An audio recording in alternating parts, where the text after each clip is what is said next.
Oh, wheat bread, honey wheat bread with what's it? Did you have coffee? And a protein.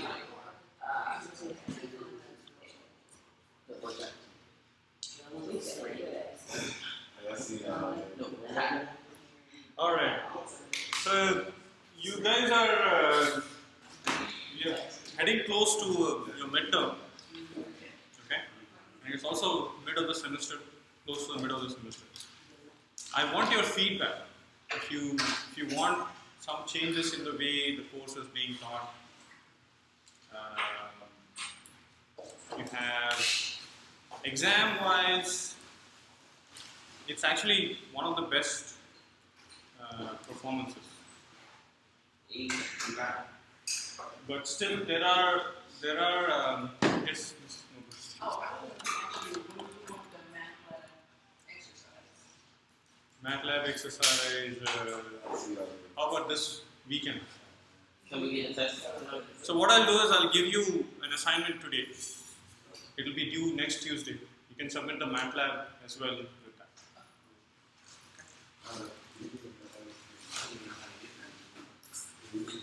So if you want any changes,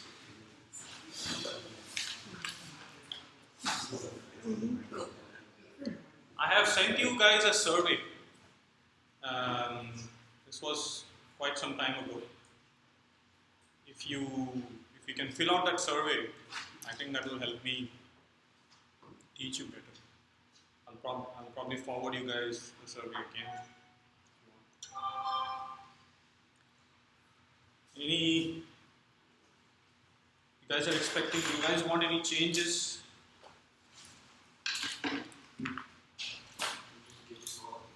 Huh?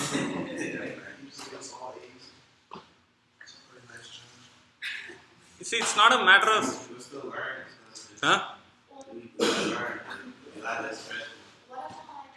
if we do really well on like quizzes and homework, like could we like bargain? Don't worry about the grade. No, but like could we bargain where we can have like open book at one point or another?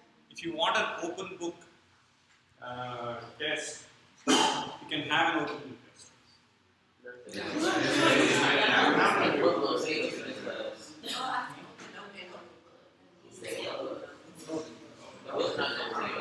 You cannot have. I cannot give you a take home.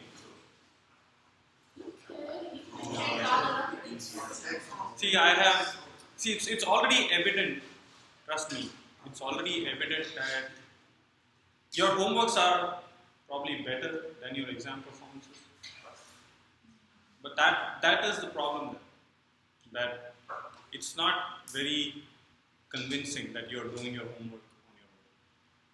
You understand? I know some of you are doing, some of you are not doing, and it's okay. It's perfectly okay. This is how it is. You know, we can. Huh? Only to understand that's the first time we're doing so. Right. Yeah. And exam was relatively easy. Right? It was whatever was on the homework. None of it was anything new. Everything was discussed in class. Each one of them was discussed. I request that you keep everything Huh? discussed in class. Everything that's going to be on the test, I think we should discuss it in class. Yes, that's how it is. Nothing is. See, I'll not take a problem from the book and give it to you if it is not discussed in class. Okay. So you see that in your exam. If you look at your exam, everything was discussed. In fact, there are problems which are discussed 2-3 times. Yeah. Some of them were not, so what I was saying, like if you can get the homework earlier and get it. That's a good homework. Actually, see what happened was We don't understand that. homework. I gave you one extra class too before the homework was given, and I solved all the problems after the homework was given. Huh? Yes, and I've also uploaded both those lectures on. I understand I should have given back your homework, but also you have been given enough help to do the homework, enough help to do the homework, and I have solved each problem, whatever problem I gave you, it was solved in class. You agree? So, I'll try to give you your homeworks back so you know what mistakes you're making. But basic understanding of vectors, I think that is, you're better. You're better at, let's say, taking dot product, cross product. The notations, a lot of you have lost points for notations. Don't do that again. Notations, how do you notate? What is the notation for a vector? Line. Underneath. So that, Yeah, I got that. yes. I did that. That is unnecessary, right? That is, He was all those. so you don't want to do that. Unit vector, that hash or that cap, make sure it's there.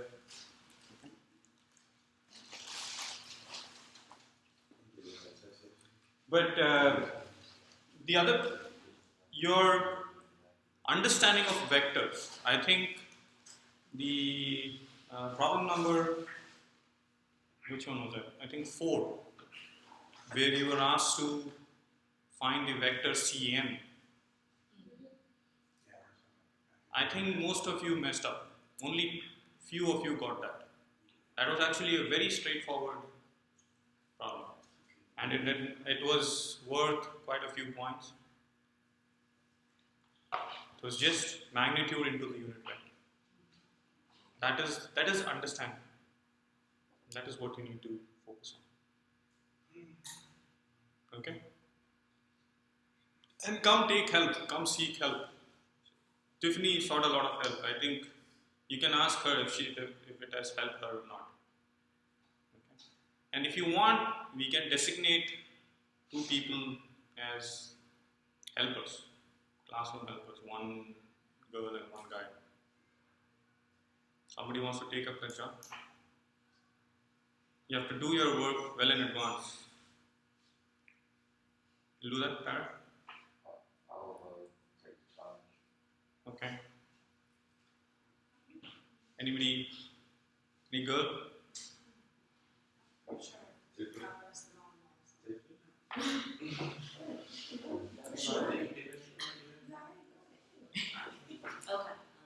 Okay. So you can ask Tiffany or you can ask Tara. Okay. All right.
He said, probably, so I don't want to get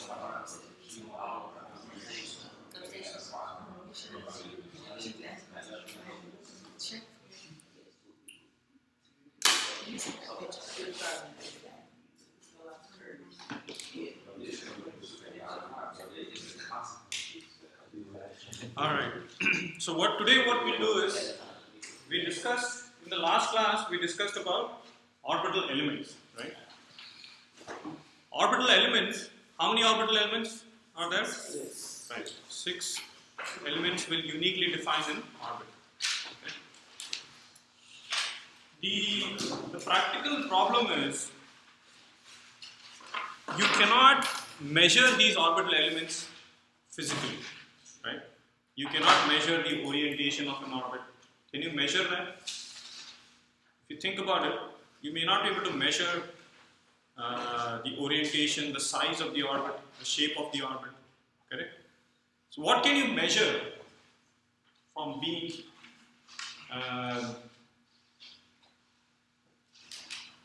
on Earth? What can you measure about satellites, about other orbiting bodies? Huh? Angles, you can measure angles in a way, yes. The distance. The distance, yes. What else? So yeah, that is pretty much what you can measure. You can measure the distance. You can measure the position vector. Angles means position vector. The vector, the distance and angle from a known, this thing is also a vector. Okay? And if you know how cops measure your speed? A laser, right? Laser. That's a time of flight principle, right? So they shoot a laser at you, and then It bounces back. it bounces back, right? In the time. And then they shoot the laser between two positions, right? And they know the time difference between them. And then from the time difference and the distance you have traveled, you apply the triangulation principle.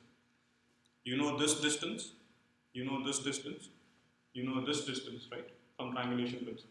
And then you know the time between these two distances. And you can measure the velocity. Got it? Similarly, you can also measure velocity, the speed of these orbiting bodies. Right? From any position, you can measure the position and speed. Now, how do you translate that position and speed into orbital elements? That is pretty much what you can actually measure of these. Even when Kepler did his measurements, he could only do position measurements, position and angular measurements. Okay. How could he propose those laws? How could he define orbits as ellipses?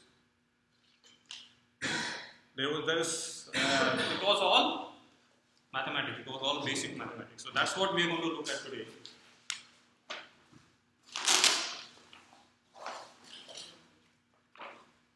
This is chapter 4. This is chapter 4. This is chapter 4, yes.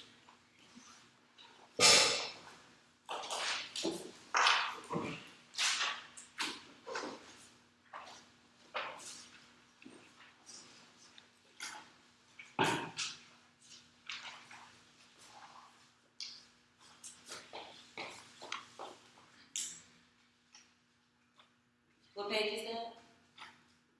It's page 197.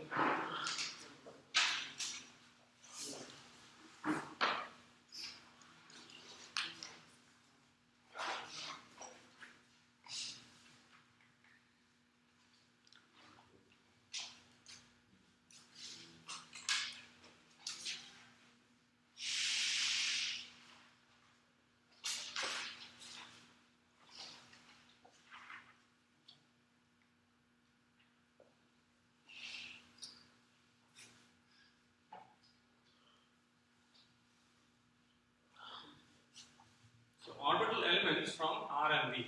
What this means is, if you know the position and velocity, position vector and the velocity vector, how do you compute the orbital elements?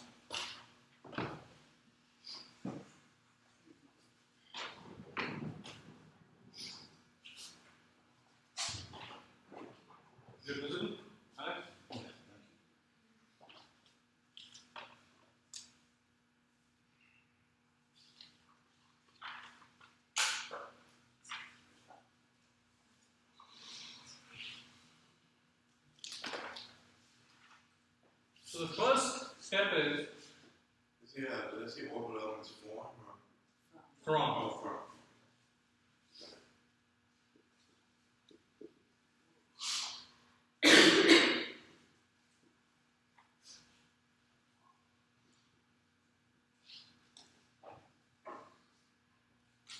calculate the distance from the position? See, this is a vector understanding, vector and understanding of vectors. How do you calculate distance from position measurement? Distance between two vectors. Distance from a position vector. So we got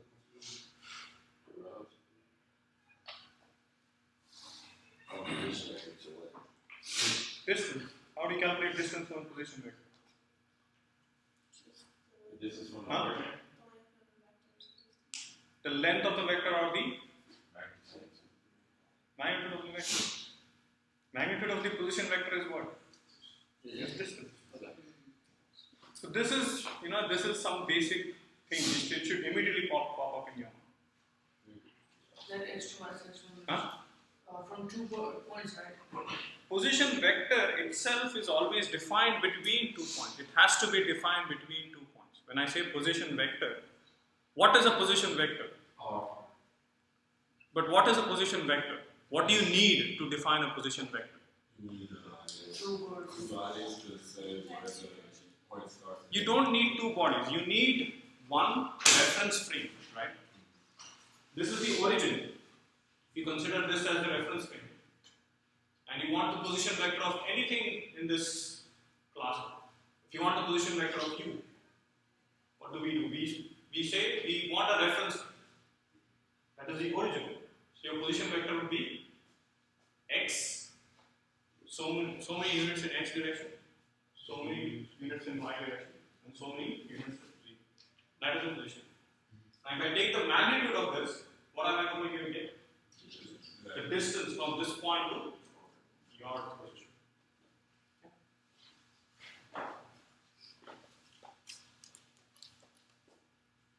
So you can just, how do you calculate the position vector?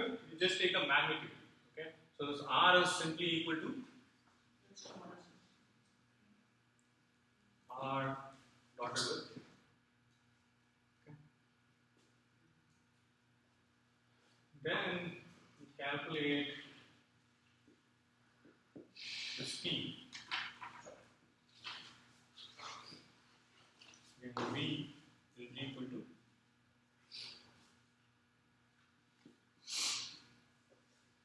so again, similar to position, the distance. So distance and speed are scalars. R and V are position and velocity. Sorry, position vector and velocity. So this is speed.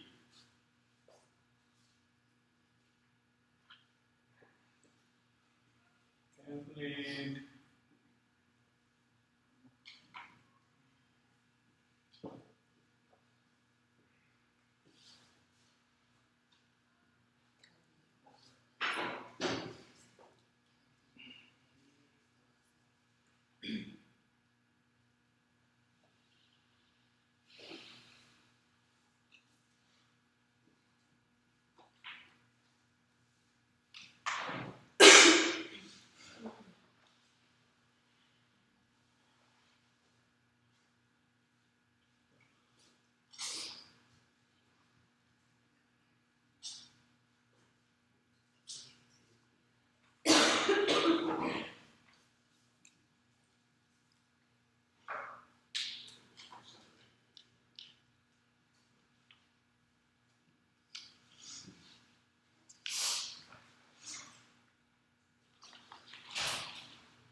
So until step 5, it is actually pretty simple. Okay? And this is where it starts becoming actually interesting. It's not difficult, it's very interesting. Now again, let's go back to HG? H, No, no, below. LG or H? HZ.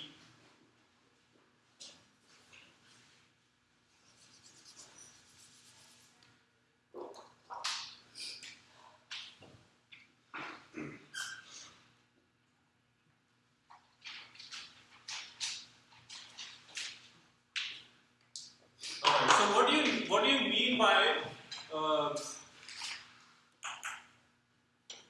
R and B is known? When you measure that R, how are you going to measure? Where are you going to measure that from?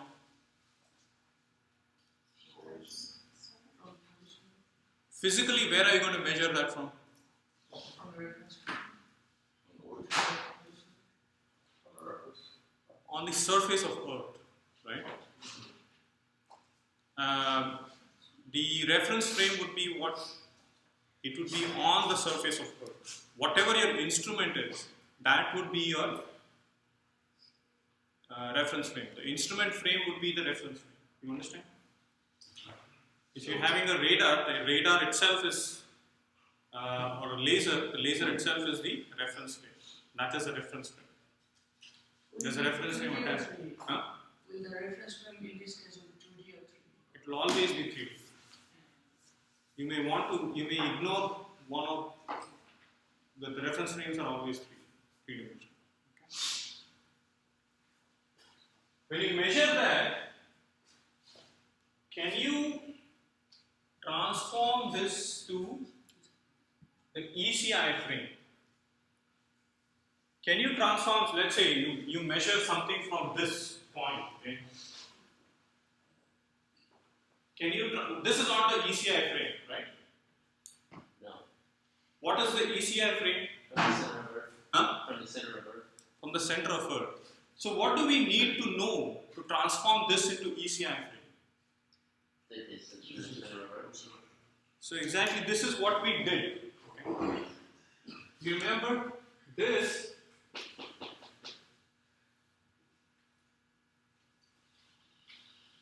You can say this is the instrument frame, right? And this is, let's say, this is what you're measuring, correct? Alright. Now, this is, let's say, this is the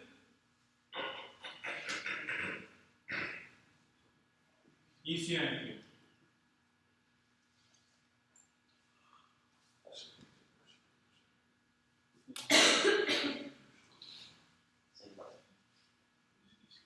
Right?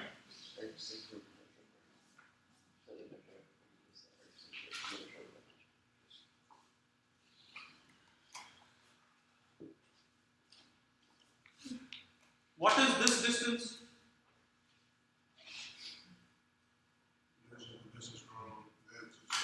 Huh? What is this distance? What? Huh? What is R here? Tell me what is R? Oh, distance from the. What is R here? R went from here to the. Exactly. So you see what is R? R is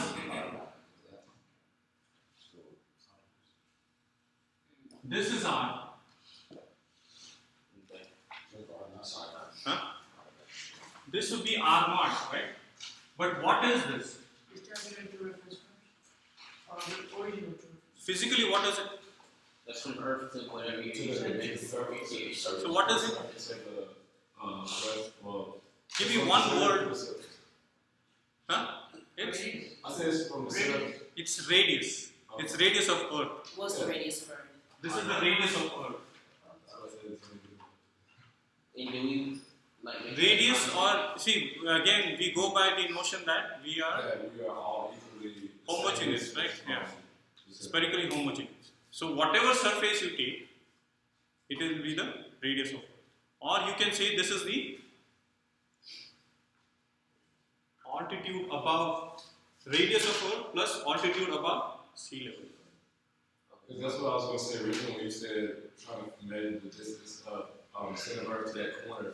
It's the same as the center of Earth to that corner, right? Yes. Yeah.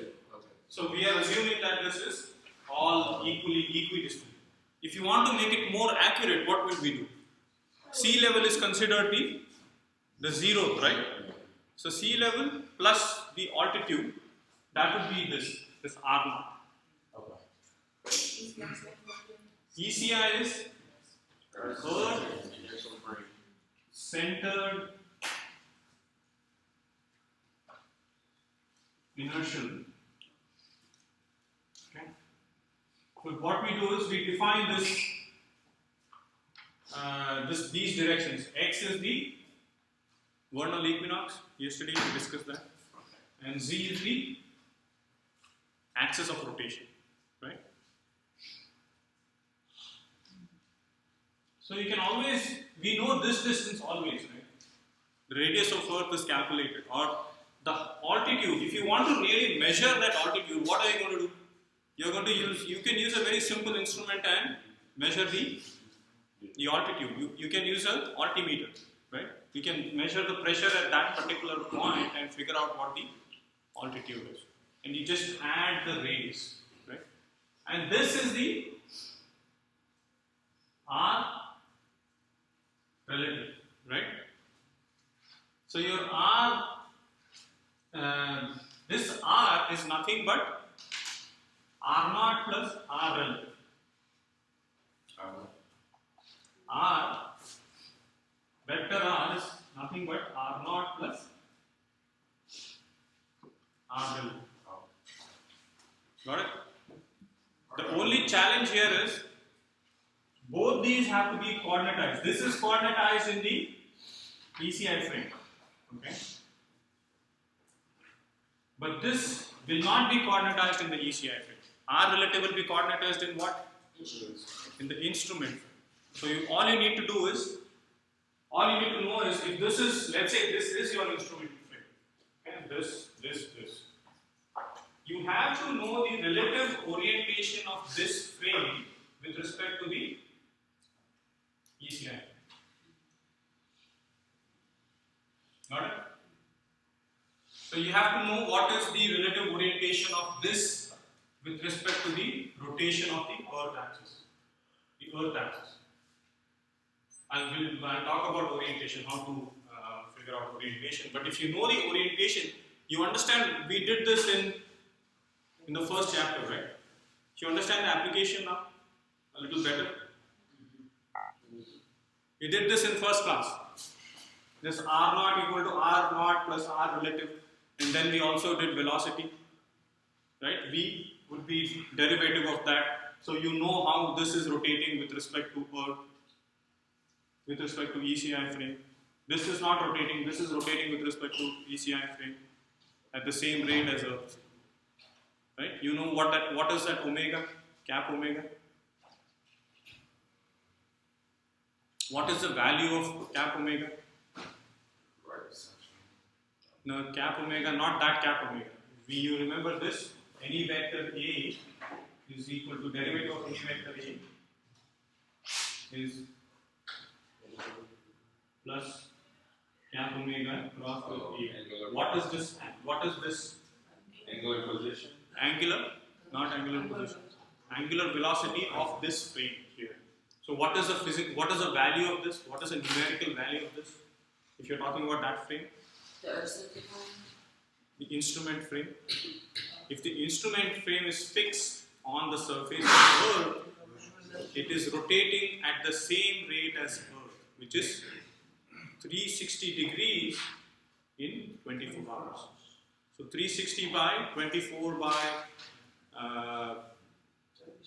60 by 60 will give you degrees per second. Right? And if you want it in radians per second, you do it by pi by 180 or 180. Got it?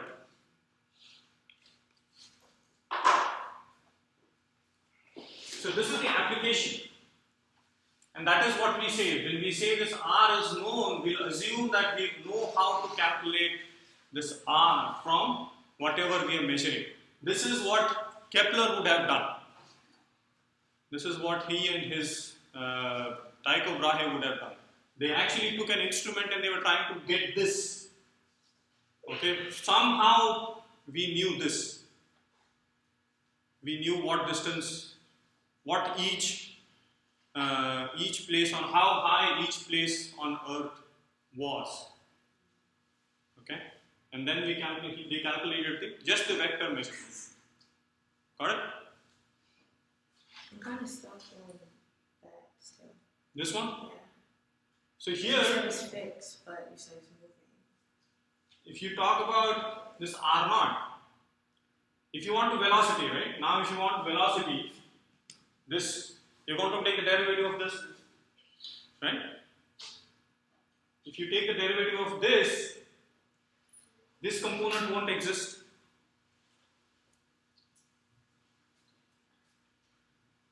Is the position of that position of that is measured in the inertial frame. If that position is measured in the inertial frame itself, how it is changing is a function of this frame. Okay, this frame is, we are assuming this frame is fixed, right? So when you mean changing, you mean changing in altitude or? Not changing. See, if you're, again, let's go back to the plane example. If you're measuring the position of the person, this is the person in the plane, this is the plane, this is an aircraft. The position of the aircraft is measured with respect to fixed frame, right? Since this frame itself is not changing, the fixed frame is not changing, it doesn't have any angular motion. This component will not exist. Right, So where So is you're this? saying the actual. For this one, when you take the derivative of this, locally this may be moving, right? There is something moving there. Okay, so that is the movement you're going to measure in this. But your instrument frame itself is actually rotating with Earth. Your instrument, whatever instrument you fix there, is actually rotating, has an angular velocity. So this component will be that. What is that angular velocity? That angular velocity is the angular velocity of Earth itself. Now this frame, there is a very subtle difference you have to understand. This ECI frame is not rotating with respect to Earth. It's not rotating. Okay, this is defined on the first day of spring. Right, ECI frame is always fixed. This direction is always fixed. Although Earth itself, see this constellation, these constellations are so far away. Right, Earth's rotation around Sun doesn't change this direction. If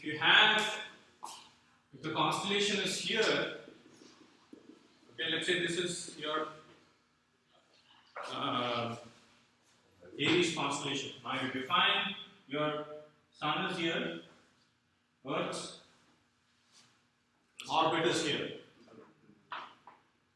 If it rotates, the direction of that will not change because that constellation is so far away. Earth's orbit in comparison is really, really small. Okay, whether Earth is here, whether anywhere on orbit, the relative direction of that will not change because Earth's orbit itself is so small. You get it? You get the context? So this direction is defined. You fixed something to Earth, but it's not rotating with Earth. As long as it is not rotating with Earth, if it is rotating with Earth, what happens? It will change direction. That will actually change. Right? You said that would change. No, that if it is rotating with this, if this frame was rotating with Earth, in just a few minutes, what will happen? This direction will change. But that's not happening. So That's not happening. If it's revolving, it will not change. I get it. You get it? See, if you're attaching a reference frame to me, if I'm moving around like this, that relative direction is not changing. If I do this, immediately it will change. Yeah. So what you're saying is the frame, the coordinates of whatever is on the top, it never changes. It never changes. Okay. This direction never changes. This direction never changes. It is like this, although Earth itself is rotating. There is also another frame called the ECF frame. This is a non-inertial frame, Earth-centered fixed. Okay, this is actually rotating with respect to Earth. Got it? Wake them up. But what I don't understand is you said like that constellation is so big that the Earth rotating on Earth revolving won't affect it. Earth revolving around Sun. Yeah. Okay. Earth rotating will affect it. Yeah, I was about to say because still like it still be behind us at some point, so I didn't understand how Earth rotating is revolving. Okay. Revolving, it will not change. If it is rotating, it will immediately change. Okay. So this is not a. You understand rotating and revolving, right? Yeah. Everybody?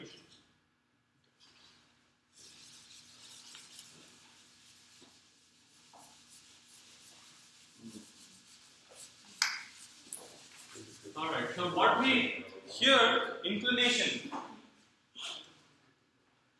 Now you should be very clear what this means, okay? This means that you're measuring something. Physically you're measuring something. Either using a LiDAR, a radar, whatever you want. But you're measuring something. And you know how to transform those measurements to a inertial frame. That's it. Okay?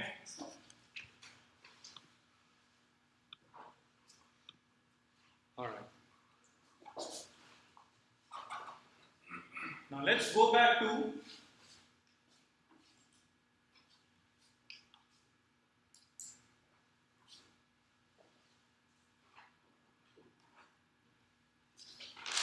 all these, this R and B, these are always coordinatized in ECI. Okay. What does that mean? Where did the H vector? Do you remember the H vector? This H vector is the angular momentum vector, right?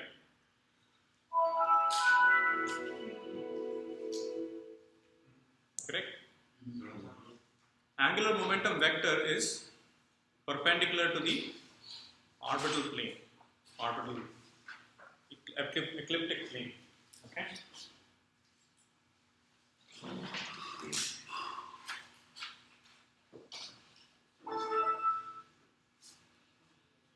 This inclination, you remember the orbital elements. What are the orbital elements?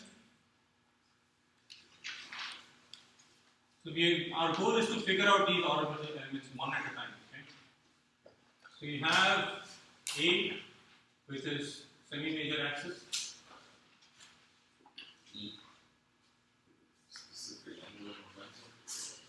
You have E, which is eccentricity. And then you have cap omega, Right. I, small omega, and then you have theta. Okay, this is these three together give you the orientation. This gives the position. This is our goal. Given R and B, we need to figure out these elements. Okay, so the first one element we figure out is this I. Why is I cosine inverse H Z over H? How did we define I? We defined I as the angle between Z. It's the inclination is the angle between the orbital plane and the equatorial plane, right? But at the same time, it is also the angle between the perpendiculars to those planes. That's what we said, right? The perpendicular to the equatorial plane is what? Z. Perpendicular to the orbital plane is what? H. Got it?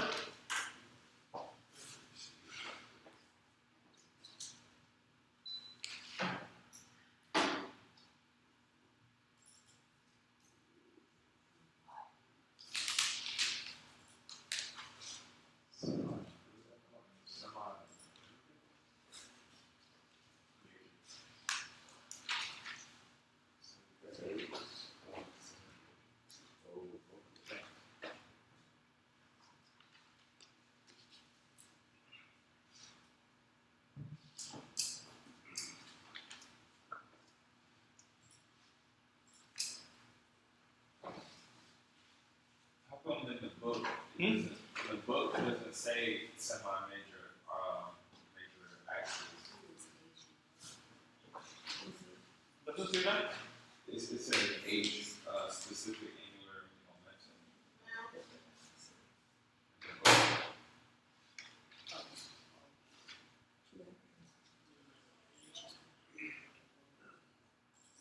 Alright, let's look at this, okay? How do we define this angle I? Angle I is the angle between this Z and this H, okay? When we find H, it means we know the components of H in this direction, X, Y, and Z direction, okay? And if you take the angle between H and HZ. HZ is nothing but just the component of H in the Z direction. It is actually just taking the angle between Z and H. So this will give you the inclination. You understand? Make sense?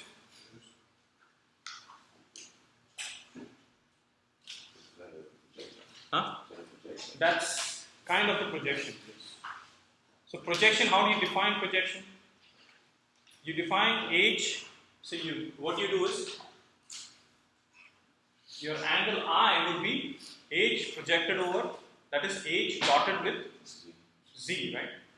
So H dotted with Z is H, Z, and cosine I. Okay. Right? Projection of H on I is H,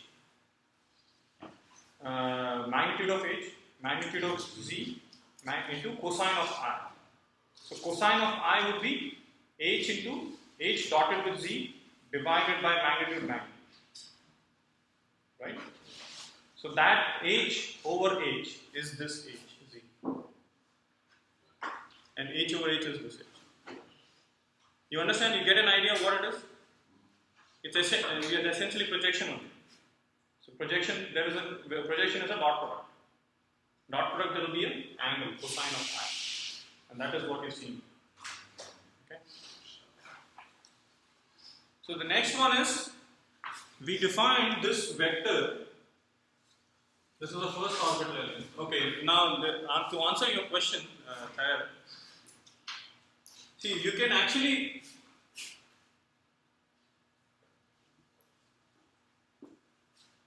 instead of A, you can actually find H as one of the orbital elements. It's actually the same thing.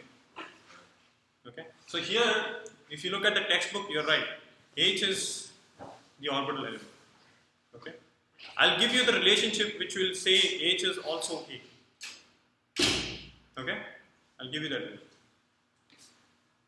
Now, we calculate this vector n, which is equal to k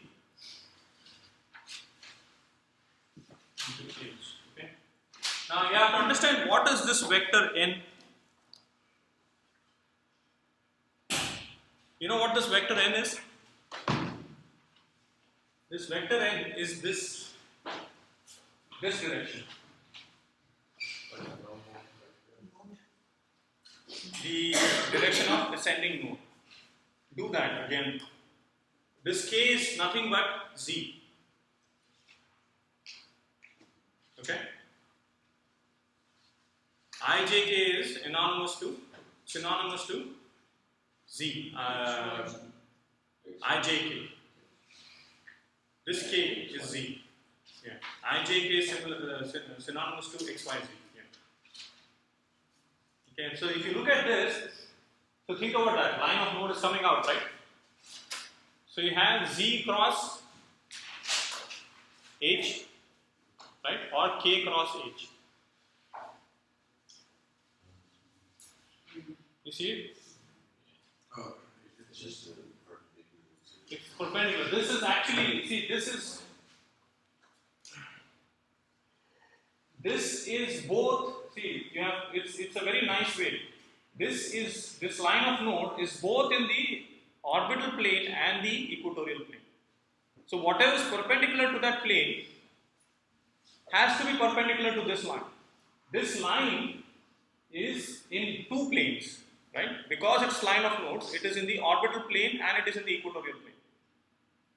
Whatever is perpendicular to this plane and whatever is perpendicular to this plane has to be perpendicular to this.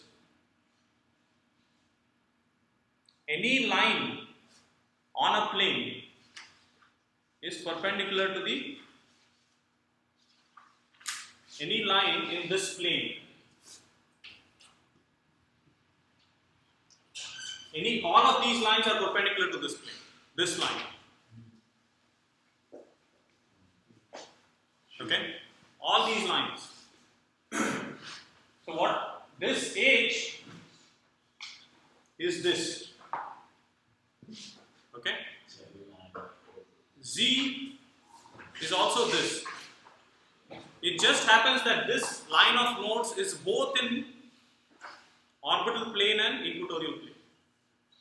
So it is perpendicular to both Z and H.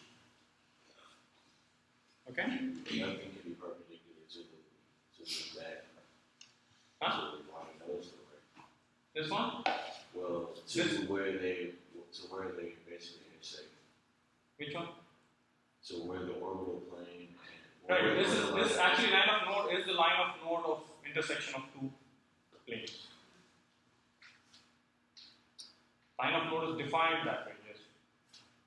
That's what you're saying. I'm saying, and then what you say after that? I'm saying this line is perpendicular to this Z and it is perpendicular to this H. Okay? So you can say n, if you define this vector as n, capital N, it is k cross H, where k is, or you can say in this context, you can say Z cross H. Got it? You see that? Right-handed rule? Huh? It's coming out and you have Z cross H, K cross H.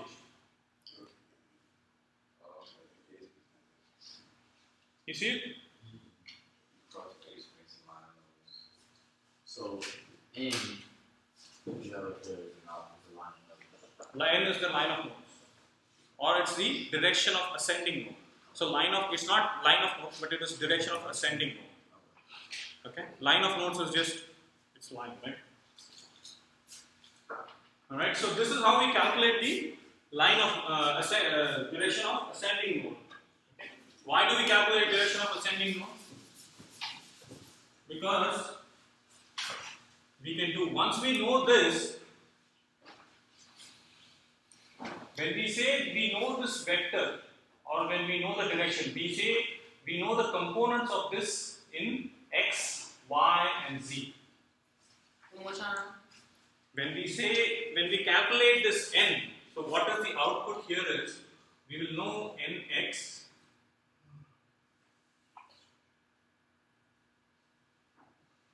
I plus n y j plus n z k.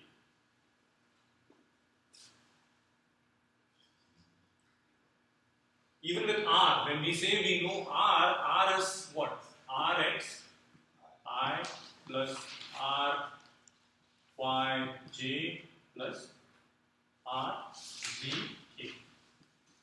is what we say when we know this.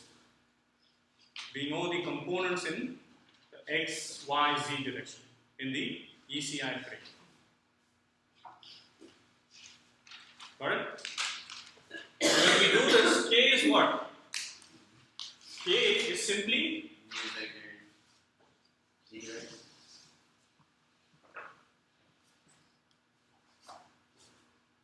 this is k. This is n. This is k.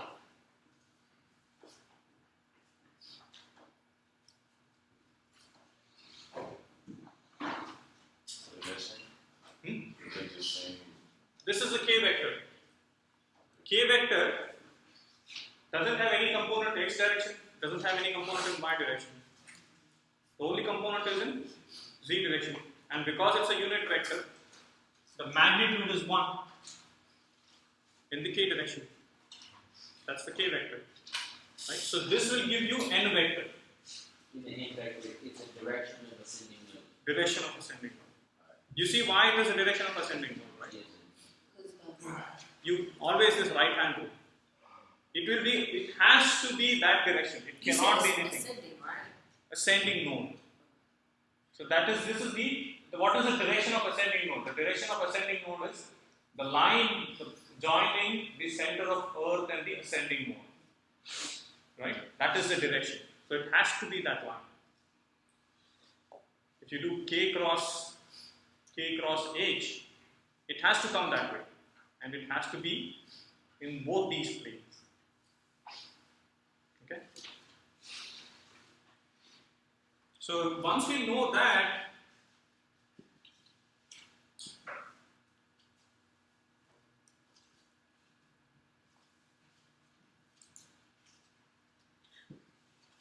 we can calculate cap omega. Cap omega is again, you can think about this as projection. Okay?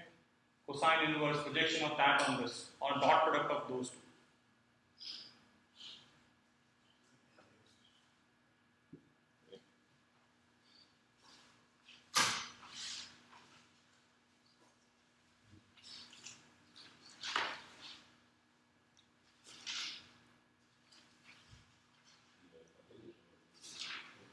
Are we still talking bar underneath that? Hmm?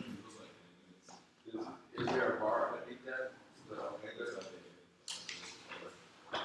Now this omega is different from this omega. It is not this omega. Okay.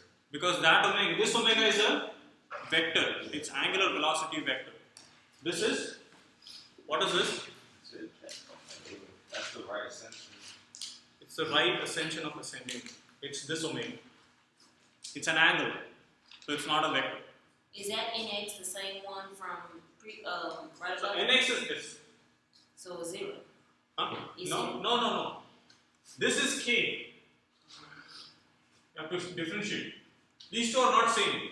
Okay. This is k. This is n vector. Okay? This is vector n. This is vector k. Okay? What it means is we know all of this. When we say we know vector n, that just means that we know vector n, the components of n in ijk or in xyz direction. That's it. That means we know nx.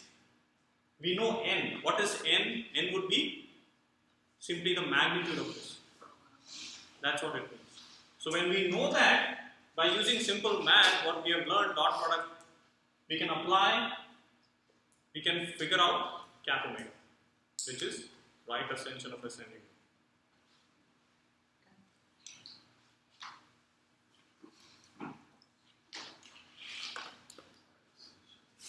So you have next, you have this.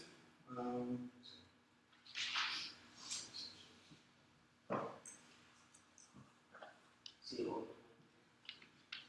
use the sig on the right side and the sig on the left side. So it's right sig.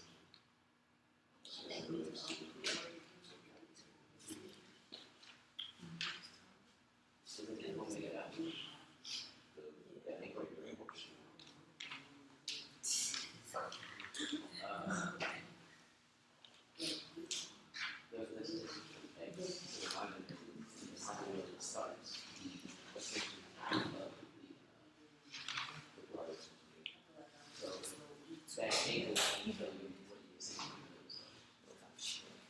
this is from notes. This is from either from notes or you can actually, we have derived this.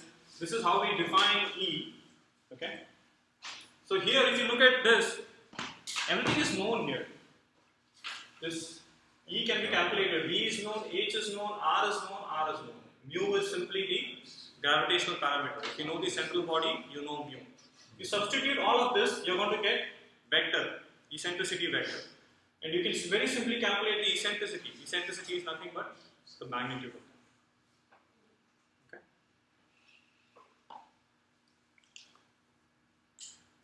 So you have, how many orbital elements have we calculated? You have, this is 1, this is 2, this is 3, this is 4.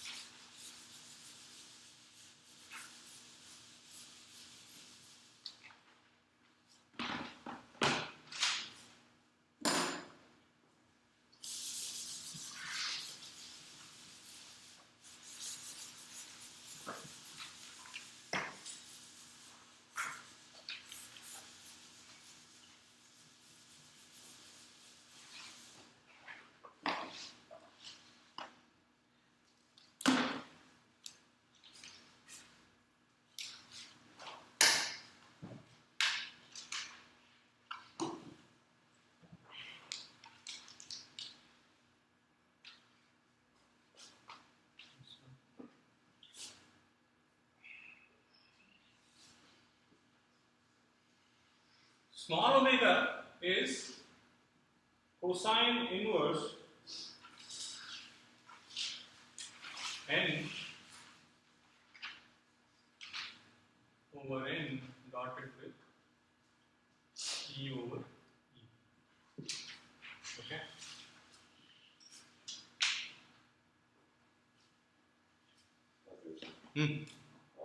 You show how capital omega is related to the cross product of n and x. Not cross product, it's dot product. Projection. So see, when this is n vector, right? What does that mean? We know this. We know this. The components. We know the components of n in x, y, and z direction. So if I take the projection of this, the angle between this, which is n, and this, which is nx. So the x. Nx. Nx is the component of n in this. Oh, It will be that, it will be this angle. okay. Got it? So that's what we have done. Okay. So similarly, small omega also, what you're going to see is, it is the angle between this n, vector n, and this E vector. Okay? So what you can do is, see, you have to just remember this. Dot product, we discussed this, right? A dotted with B is A, B, cosine AB. What does that mean? The dot product of any two vectors is equal to A dot A, magnitude of A, magnitude of B into cosine of the angle between them. Okay? So you are essentially applying this for this I, this cap omega, and also small omega. Okay? So what is cosine AB? Cosine of angle AB is simply A dotted with B divided by the magnitude of A into magnitude of B.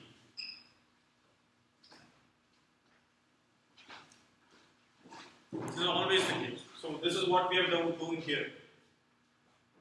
Omega is actually defined as the angle between the ascending node direction and the perigee direction. Okay, perigee direction is nothing but the eccentricity direction. Eccentricity vector will give you the perigee direction. So you have n dotted with e. So you can write this as n over n dotted with e over e. You're just making them unit vectors, or you can just do that as well. That will also be the same.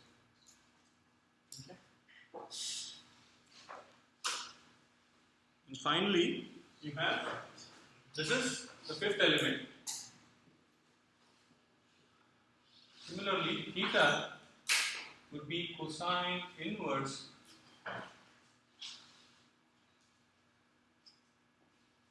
E dotted with R divided by, so I can write it, okay, if I just use the same expression, I'll just do E over, this is the sixth element.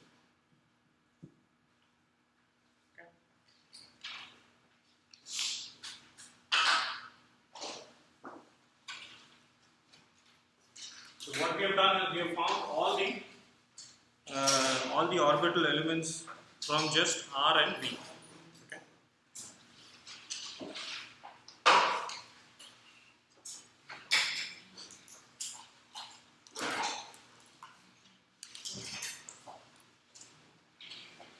Any questions so far? We'll actually do an example on this. But see, example will only may not help you understand this, but we'll do it anyways. You have to just get a better understanding of looking at those and trying to relate. Example, what will happen is, if I give you R, okay, if I give you R vector with numbers, it's actually very difficult to relate them to the coordinates. Okay, but we'll do an example. Any questions? Good.